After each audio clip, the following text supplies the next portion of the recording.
Eh bien, bonjour à tous. Alors, aujourd'hui, on va parler semis de tomates. En effet, on a passé la mi-mars et c'est le bon moment pour se mettre à préparer les plants de tomates pour l'été prochain. Alors, dans cette vidéo, je vais vous donner tous les conseils pour bien réussir vos semis. Alors, faire ces plants, c'est pas super compliqué, mais il faut quand même respecter certaines règles pour pas se louper. Alors, le premier conseil que je vais vous donner, c'est d'avant tout respecter les besoins de la plante. Alors, de quoi une plante a-t-elle besoin? Déjà d'un bon terreau, d'un peu d'eau, d'un peu de chaleur et surtout beaucoup de lumière. Alors c'est pour ça que ça sert vraiment à rien de se précipiter.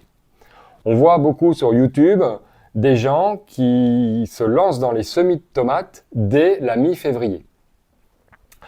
Alors jusqu'à l'année dernière, je faisais partie de ces gens-là, certainement parce que j'étais impatient de débuter la saison, mais surtout parce que j'étais influencé par ce que je voyais sur YouTube. Pour pallier au manque de lumière, qui est le gros problème du mois de février, je m'étais fabriqué une sorte de couveuse à semis en carton que j'avais recouvert de papier d'aluminium et dans lequel j'avais installé des LED de forçage horticole que j'avais acheté sur Internet. Donc cette technique avait le mérite de fonctionner, mais m'obligeait à consommer de l'électricité, ce qui n'était pas forcément ma démarche initiale. Bon alors, si j'avais un seul conseil à vous donner, pour bien réussir vos semis de tomates, ça serait de gérer correctement la lumière.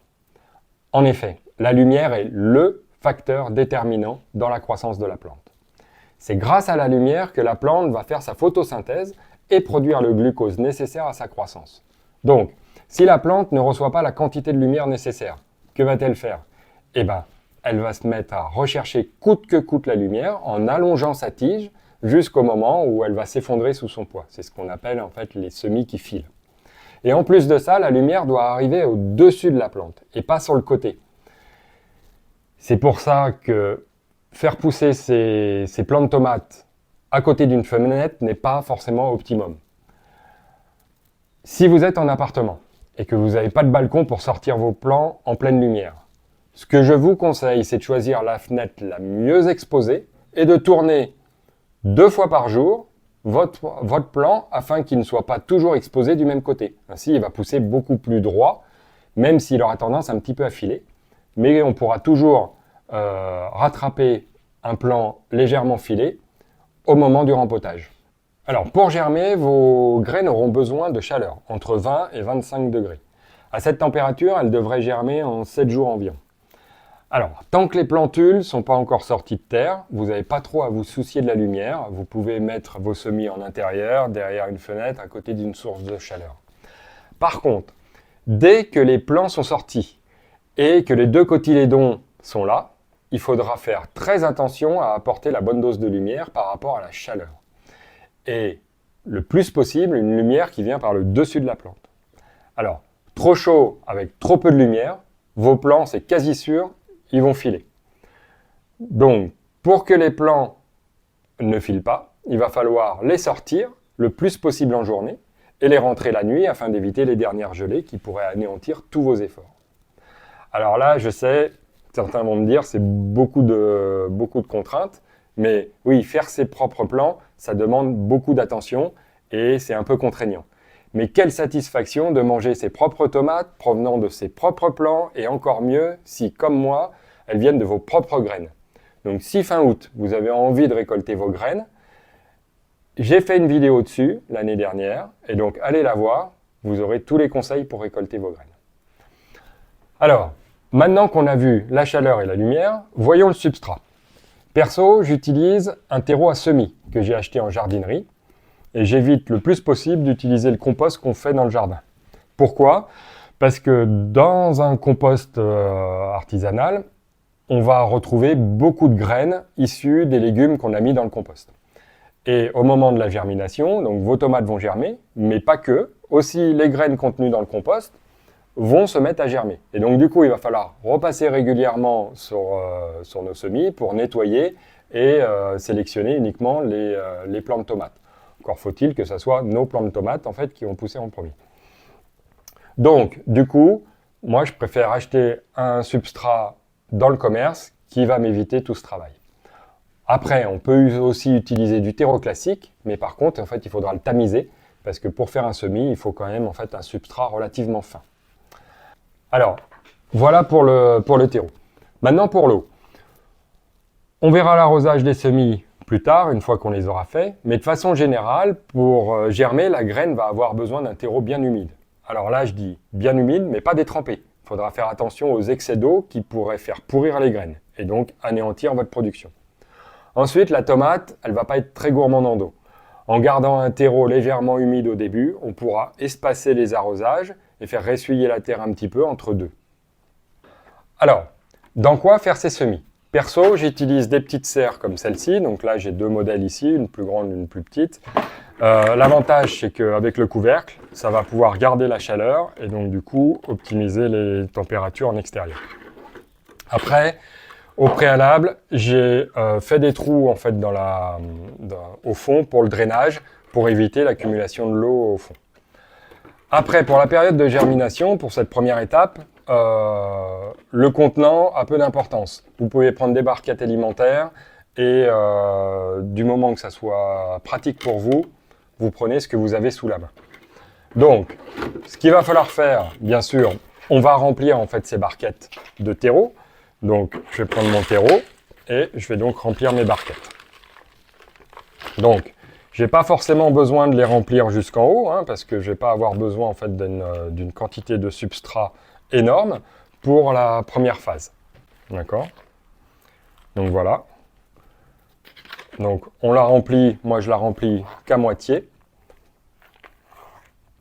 Et c'est largement suffisant. Okay. Alors, après avoir rempli les contenants de terreau à semis, je vais tracer des sillons. Donc pour ce faire, moi j'utilise en fait un crayon. Et je vais tracer mes sillons où je vais pouvoir mettre mes graines dedans. Donc là, ici, je vais essayer de faire 10 sillons. Donc la graine de tomate n'a pas besoin en fait d'être enterrée, d'être beaucoup enterrée. Donc en gros, 1 cm, ça suffit. Donc là, on va créer en fait des sillons comme ça. Donc 1, 2, 3, que j'espace. 4, 5, 6. Bon, je vais mettre 7 variétés dans ce bac-là. Du coup, je vais en avoir un autre que j'ai déjà préparé. Du coup, 1, 2, 3, 4, 5, 6, 7. J'en ai 8 dans celui-là. Et il me reste un dernier à préparer. Donc ces deux-là, ils sont prêts. J'en ai un dernier à préparer. Donc on va le remplir de terre. J'essaie de ne pas en mettre partout. Voilà, comme ceci. Donc on a dit hein, jusqu'à la moitié, ça suffit. Donc n'oubliez pas que d'ici un mois, lorsque les 4 feuilles seront sorties, donc en fait les 2 cotylédons plus les 2 premières vraies feuilles, il va falloir les rempoter. Donc là, on n'a pas besoin de beaucoup de surface de terre parce que c'est pas là où les plants vont finir leur maturité. Voilà, donc je fais mes sillons avec un crayon, comme ceci. Et donc maintenant, je vais pouvoir procéder au semis. Donc, j'avais prévu de faire 25 variétés. Alors c'est beaucoup, hein, mais c'est parce qu'en fait cette année, je voudrais en profiter pour refaire mon stock de graines.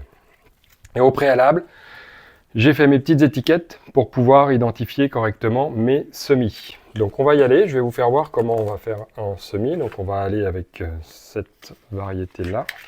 Donc je vais commencer par une autre. Allez, les poires jaunes. On va commencer par celle-là. Donc je vais aller prendre mes graines. Voilà, comme ceci. Donc la graine de tomate, vous voyez, elle est relativement petite. Hein, et donc là, j'en ai suffisamment. Et donc là, je vais les répartir sur ma rangée. Alors, ce que j'essaye, c'est, je sais que je vais en mettre plus que ce dont j'ai besoin, mais je vais en mettre sur toute la ligne, mais je vais essayer que ça soit pas trop dense, parce que si c'est trop dense, l'air va mal circuler entre les plants, et on a un risque en fait d'avoir un champignon qui détruise tous les semis, et c'est ce qu'on appelle la fonte des semis. Donc pour le champignon, si ça vous arrive, vous pouvez faire une macération d'ail ou une décoction d'ail et la pulvériser, ça marche très bien contre les champignons. Donc voilà mon premier semis, donc vous voyez en fait il m'en reste quand même beaucoup, hein, j'ai mis que ça. Donc le complément, je le mets dedans. Et là, donc du coup j'ai des poires jaunes, elles sont où? Elles sont où? Elles sont où? Elles sont où? Voilà, ici. Et donc, je mets mon étiquette. Et ainsi de suite. Du coup, une fois que j'ai fait une variété, je vais en faire une autre. Et ainsi de suite.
Donc voilà, maintenant que j'ai semé mes graines, je vais les recouvrir avec un petit peu de compost.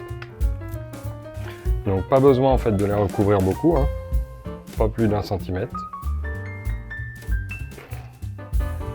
Toutes nos graines soient... Voilà. Il me reste un peu, hop.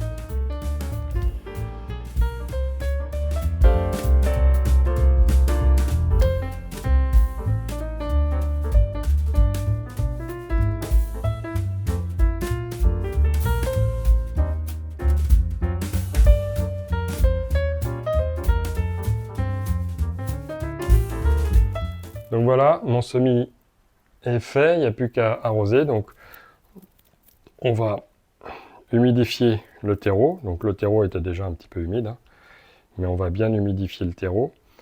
Donc là, le but, c'est surtout en fait de chasser l'air et de bien faire adhérer la terre à la graine et d'humidifier la graine. Donc on va faire ça sur les 3 bacs. Pareil pour celui-là. Donc là, on va le laisser en intérieur le temps que ça germe. Et dès que ça va avoir germé, tous les jours, on va le sortir et on va le rentrer. Donc le jour à l'extérieur, la nuit à l'intérieur. Voilà. Et celui-là, il est qu'à la moitié. Du coup, je pourrais en profiter pour semer autre chose à côté. Je verrai ça par la suite. Et donc voilà, notre semis est prêt. Donc maintenant, il n'y a plus qu'à attendre. Alors, maintenant, il n'y a plus qu'à attendre 7 jours. D'ici là, n'hésitez pas à cliquer sur le pouce et à vous abonner pour recevoir les notifications de la prochaine vidéo sur le semis de tomates qui sera le rempotage d'ici un mois. Allez, Salut et bon jardinage à tous!